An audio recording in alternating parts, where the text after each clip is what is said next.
Welcome to Modest Goddess. This episode is for anyone who is curious about polyamory versus monogamy and its effects on our creativity. I know this is a very niche topic, but it is interesting to talk about, and I have explored both things in depth, and I want to just share my experience with you in case you're wondering about what to choose for your life and yourself. My name is Allie, Modest Goddess. I'm an artist. If you want to support my art, go to allielazart.com and we'll get right into it. So I was polyamorous for 8 years with my ex-husband, and now I'm monogamous with my boyfriend. We've been monogamous for over 2 years now. And actually with my current boyfriend, we were polyamorous because I met him while I was married and polyamorous at the time. So we have practiced both things. My current partner, we were poly, and I was married at the time, and now I'm monogamous with him, and it is so good. We're going to explore both things, and just through the lens of creativity, because my boyfriend is also a creative person. My ex-husband was also a creative as well, and they were both music producers. I clearly have a type. I'm also creative. I'm a painter, a musician, a yoga teacher, a chef, like a self-proclaimed chef though, and all of those fun things. So how did the choice of being polyamorous or monogamous affect my personal creativity? And I'm going to share that with you now. So I was polyamorous for about 8 years with my ex-husband. We started out monogamous and then became polyamorous.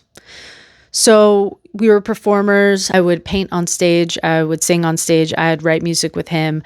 I had a lot of creative outlets. I was still teaching yoga then as well. I play the ukulele.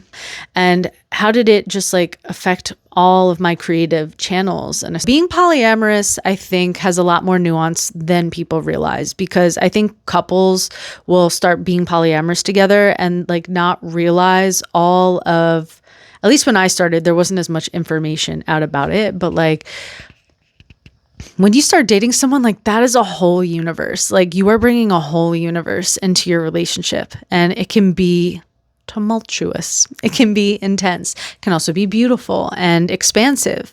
So, I had over those 8 years a few 6-month relationships and year-long relationships. One of my relationships was 2 years long. So did he. He also had a few relationships that lasted over some years. And so you're bringing a whole person into your dynamic.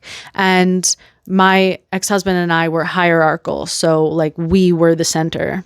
And then they kind of came into, we dated separately, but then I'd become friends with his partner. I wanted him to become friends with my partners. That's kind of how it went. So when you do that, you bring in a lot of new energy, and it can be at first really expansive and almost distracting. So in the lens of my artwork, I did not do studio works nearly as much. I was a performer. I painted on stage. I would make a lot of paintings that way because I had an hour to make a painting. It was my job. So I got paid for it. So that was my job, and that's what I did. So I had to do it. But in terms of when I'm on my own, did I paint? The creative ideas didn't always flow so much. My life was not bursting at the seams with that specifically, but it's interesting because once the pandemic hit and I wasn't dating people and I actually had no partners at the time, I actually started being more creative. And my ex-husband had 2 girlfriends during the pandemic, and that was kind of our pod, because you had to get tested to hang out with people. Not STD tested, but that too. Tested for COVID just to hang out with people. So they would come over all the time. So I was hanging out with the girls. We were getting creative. We were eating a lot of mushrooms. It was the pandemic, and that's when I really started to become more creative and have more creativity in my life. When I actually didn't have another relationship is when I was able to really hunker down, and I started playing the ukulele, and I started writing songs on the ukulele, and I started painting more. I'd paint a lot more. And I think that really had something to do with it. And I'm just reflecting on it right now in this podcast, which is crazy. I didn't even think about the pandemic and when I didn't have another partner and how it affected my creativity.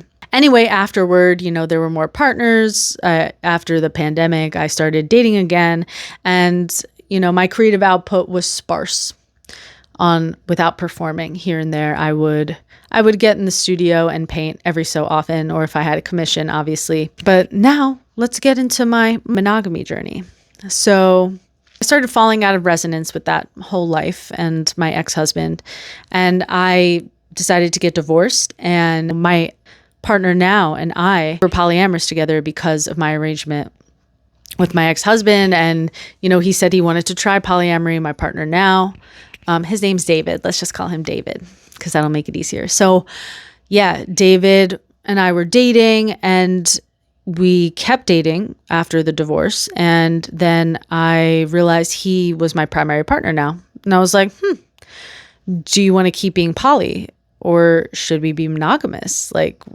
Or we can just kind of just be open. There's so many parts of the polyamorous and monogamous spectrum to explore. And I had been polyamorous at this point for 8 years. So I was really used to it. The thing is that I was really in love with my boyfriend, David. So I was like, let's talk about it. So yeah, it turns out he didn't love being polyamorous. I was able to function as a polyamorous person for a while. And then I met David, and I just did not want to share him. And he would tell me he was going on a date, and he was in Florida and I was in New York, and I would stay up all night just worrying, waiting to hear back about his date because I was so anxious about it. It was hard to tap into my creativity, especially in the last couple years of being polyamorous, because I was dating David and it was making me really anxious all the time. And turns out he had the exact same experience as I did. And we just wanted to be monogamous and not share one another. And when we decided to be monogamous, I started painting more. I was living at my parents' house before I transitioned to moving to Florida.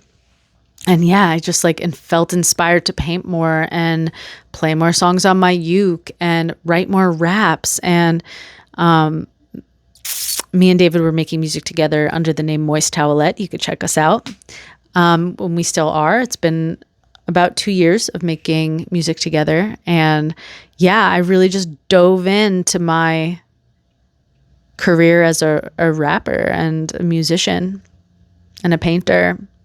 And then I moved here. We've been monogamous now for over 2 years, and I've been living here for almost 2 years.